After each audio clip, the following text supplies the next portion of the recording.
ഞാനിപ്പോൾ നിങ്ങളുടെ മുമ്പിൽ ഭയങ്കര വിഷമമായിട്ടുള്ളൊരു കാര്യം സംസാരിക്കാൻ വേണ്ടിയിട്ടാണ് വന്നിരിക്കുന്നത്. ഗോപി സുന്ദറിന്റെ അമ്മ ലിവി സുരേഷ് ബാബുവിന്റെ വിയോഗത്തിൽ ദുഃഖം രേഖപ്പെടുത്തി സംഗീത സംവിധായകന്റെ മുൻ പങ്കാളികളായ അഭയ ഹിരൺമയും അമൃത സുരേഷും. ഈ വലിയ സങ്കടം മറികടക്കാൻ ഗോപിക്ക് സാധിക്കട്ടെ എന്നും വഴികാട്ടിയായി അമ്മ എന്നും കൂടെ ഉണ്ടായിരിക്കുമെന്നും അഭയ പ്രതികരിച്ചു. അമ്മയ്ക്കൊപ്പമുള്ള ചിത്രം പങ്കുവച്ചാണ് അമൃത സുരേഷ് പ്രതികരിച്ചത്. നിങ്ങളുടെ സംഗീതത്തിന്റെ നാൾവഴികൾ എനിക്കറിയാം. അമ്മയിലൂടെ കേട്ട റേഡിയോയിലെ എണ്ണമറ്റ തമിഴ് ഗാനങ്ങൾ തുടങ്ങിയതാണ് ആ യാത്ര. ഇനിയുള്ള കാലം അത്രയും അമ്മ നിങ്ങളുടെ വഴികാട്ടിയായി ഒപ്പമുണ്ടായിരിക്കട്ടെ. ഏട്ടാ, ഈ വേദന മറികടക്കാനുള്ള ഊർജം പ്രപഞ്ചം നൽകും. അമ്മയിലൂടെ തന്നെ ഏട്ടന്റെ മുറിവ് സുഖമാകട്ടെ എന്നാണ് അഭയ ഹിരൺമയി കുറിച്ചത്.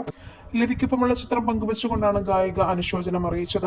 അമ്മ ശാന്തിയിൽ ലയിക്കൂ എന്നാണ് ഗായിക ചിത്രത്തിനൊപ്പം കുറിച്ചത്. ഗോപി സുന്ദറിനെ ടാഗ് ചെയ്തുകൊണ്ടാണ് അമൃതയുടെ പോസ്റ്റ്. അതേസമയം അമ്മയുടെ വിയോഗ വാർത്ത ഗോപി സുന്ദർ തന്നെയാണ് ഔദ്യോഗികമായി അറിയിച്ചത്. അമ്മ എങ്ങും പോയിട്ടില്ലെന്നും എപ്പോഴും തനിക്കൊപ്പം ഉണ്ടായിരിക്കുമെന്നും അദ്ദേഹം നൊമ്പരത്തോടെ പ്രതികരിച്ചു.